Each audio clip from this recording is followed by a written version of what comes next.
Silver contacts may be small, but they directly affect the performance of switches, relays, and circuit breakers. Many contact failures are not caused by size problems, but by mismatched material, silver layer thickness, and load condition.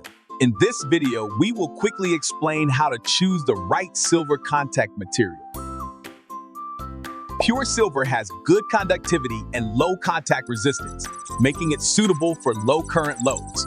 However, under frequent switching, high current surges, or motor starting loads, it can easily suffer from arc erosion, welding, or even failure. So when selecting contact materials, conductivity is not the only factor to consider.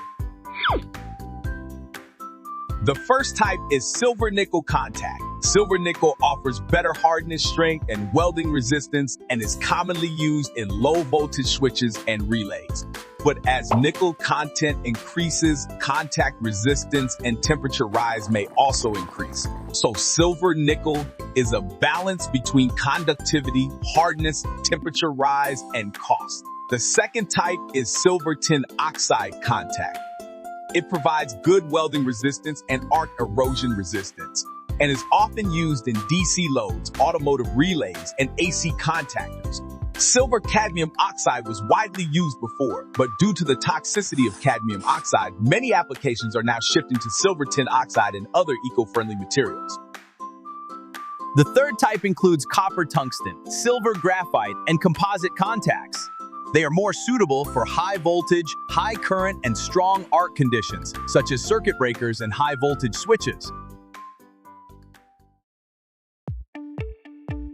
This is a cross-sectional view of the silver layer distribution on a contact. As shown in the image, the silver layer is thickest in the middle half area and becomes thinner toward the edges. The thicker the silver layer, the longer the contact life usually is, but the material cost will also be higher. If the silver layer is too thin, the contact may be quickly eroded under high current or frequent switching conditions. Based on extensive experimental verification, while ensuring stable switch structure, the recommended silver layer thickness for different rated currents is as follows.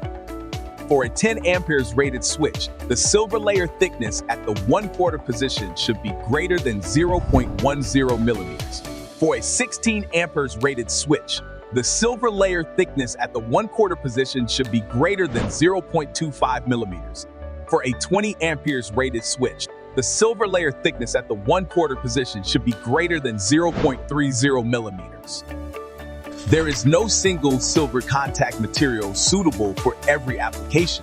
It needs to be evaluated based on load type, current and voltage, switching frequency, service life requirements, and costs. Whether you already have drawing samples or only know the actual application, HLC can help evaluate the contact material silver layer thickness and contact structure. We provide custom manufacturing services for silver contacts, composite contacts, stamp parts, and electrical connection components, helping customers achieve more stable electrical connection solutions. Follow HLC for more precision metal parts manufacturing content.